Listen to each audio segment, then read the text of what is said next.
So I have a new camera and a new haircut, so we'll see how this goes.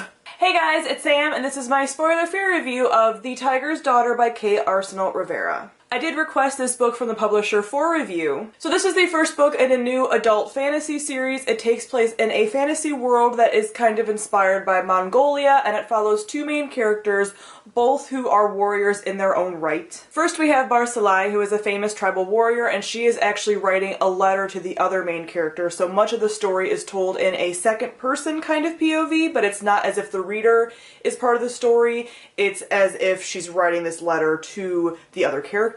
The other woman is Shizuka, and she is actually the Empress in present time, but the story is being told of their past together and what has gotten them to this spot and how their friendship and then relationship formed. And yes, you heard me right, these two warrior ladies are in love. So first off, let me talk about the world building. Like I said, this is a kind of Mongolian-inspired culture, but it is definitely its own fantasy world. This is not supposed to be historical in any way. This is its own fantasy world. And I'm not super familiar with Mongolian culture or Chinese or Japanese or any of like the East Asian cultures, so I can't talk a ton about as far as the influences that were taken and stuff like that. There have been reviews that have come out though on Goodreads, I think is the only main one that I've seen, so I'll try to link that down below. And that is from a Japanese reviewer who's saying that the representation here as far as the East Asian cultures isn't good.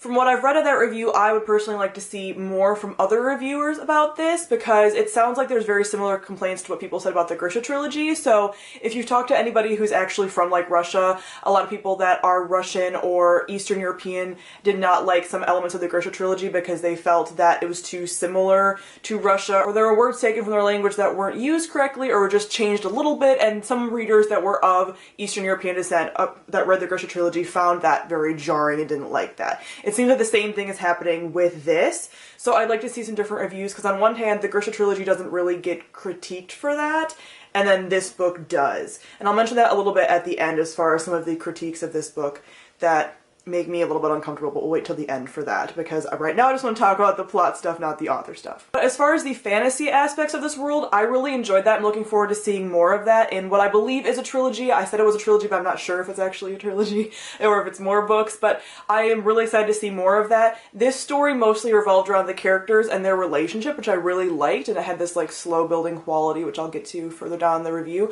But the fantasy world is also really interesting too, and there's like magic and healers and stuff like that, and like religion and very obviously Eastern Asian inspired religions and cultures and stuff, and I really liked seeing all of that and the different like culture clashes and all of that. And then there's this whole kind of paranormal-y but fantasy monster aspect. So there are demons that are kind of ravaging the world, and both of these women, their mothers were actually best friends, and they defeated like demon generals and stuff like that, and that's how they got so famous as warriors. And these women are kind of carrying that torch on for their families, and they're doing the same thing, but you don't get a ton of that in here. Like, you do get this kind of fantasy aspect, but it's not revealed in a kind of like just dumpy, world dumping kind of way. It's slowly revealed throughout the story, and it just leaves you wanting more, so I'm really excited to see even more of that in the future books. Next, I'm going to talk about the characters.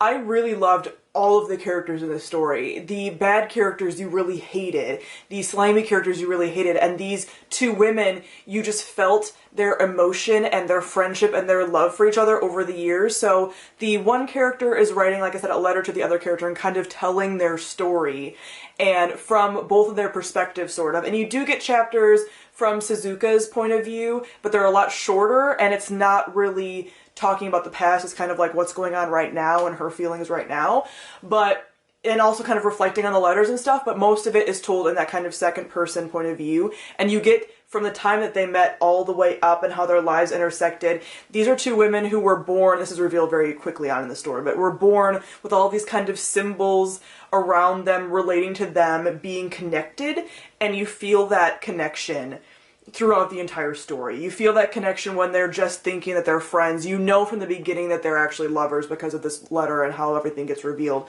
But you see them grow into that and into that understanding, and the way that they're bonded together is so beautiful. This is a story that is focused a lot on the romance, I'd say, but it's not overly romantic.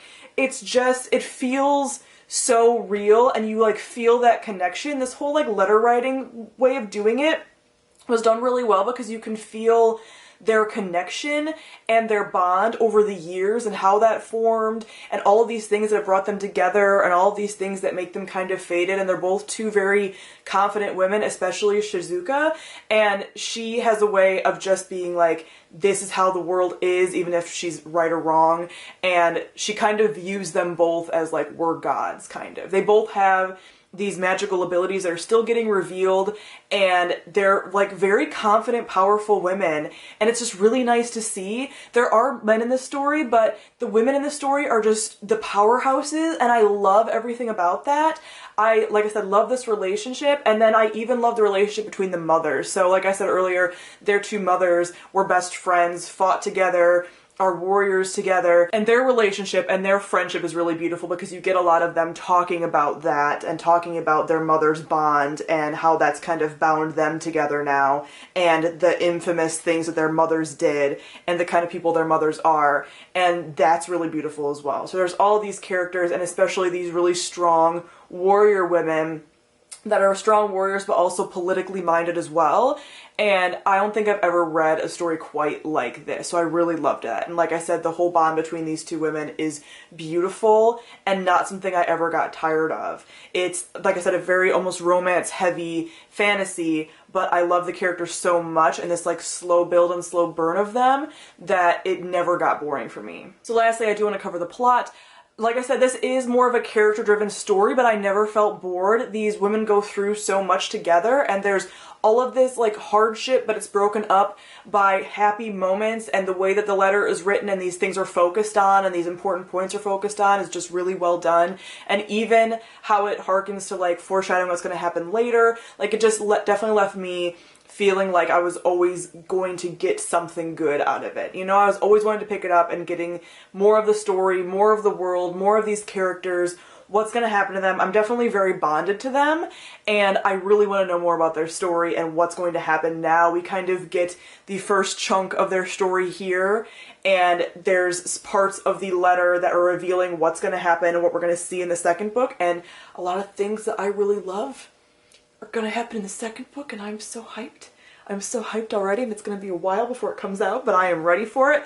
So this is definitely one of my new favorite fantasy series. It just feels so different and so new, and to have a story that has the main relationship and main focus not only be between two women, but be a romantic relationship between two women is something that makes me so excited and so happy. So as far as the critique that I've already seen of this book, like I said, I will leave reviews that I am able to find down below. I will be keeping my eye on even more reviews that come out as the book is released, but one of the things that I'm not liking that I'm seeing people doing as far as attacking this book is this author is a queer woman of color. We've had a lot of conversations around getting past the 101s and talking about intersectionality, and that it's not as clear cut in some of these other cases of books coming out where somebody is writing about a different culture that's not their own, but that author is also of a marginalized identity.